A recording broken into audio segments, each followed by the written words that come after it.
Hi, in this video we will go through step-by-step process involved in testing of the motor output with an signal generator.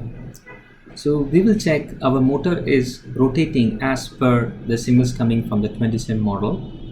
For this I would be using a sine wave generator.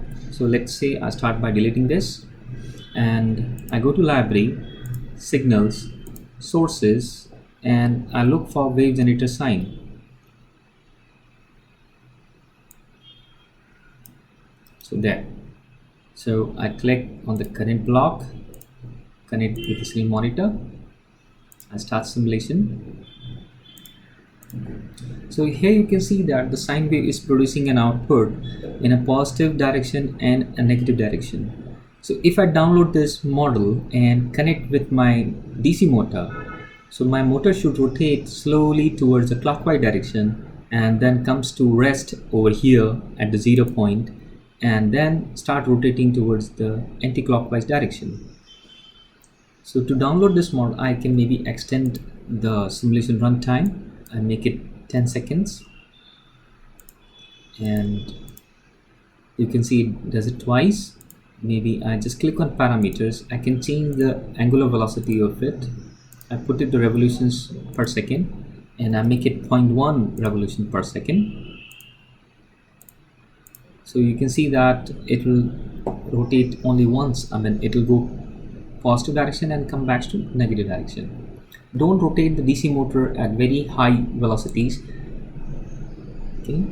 To download this, go to Tools, Real-Time Toolbox, C Code Generation, select the 20sim4C toolchain and the sine wave submodel, the sine one.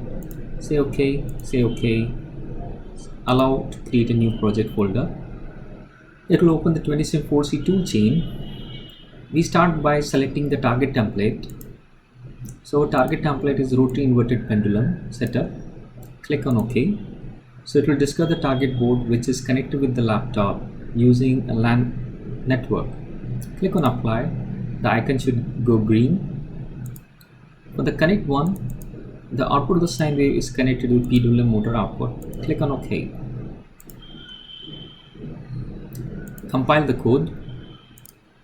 Once the compilation is over, you can set the step time as per your wish. I set it to 500 Hz.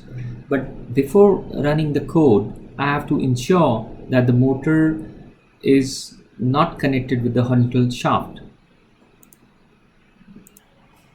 So here you can see that I have the rotary inverted pendulum setup. I have to make sure that I remove the shaft before executing this model. Otherwise, you can imagine that the entire setup will start rotating at a very high velocity and may cause damage to itself. So just I remove this shaft and place it on the sidewise. You can see the motor shaft is free now. So hereby I just click on command. So you can see the motor starts rotating clockwise.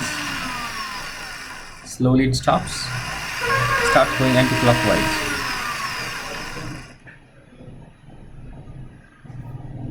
So we can be sure of that yes, the motor is connected properly to the pendulum setup and it is responding in the same manner as the signals are provided to it. Thank you very much.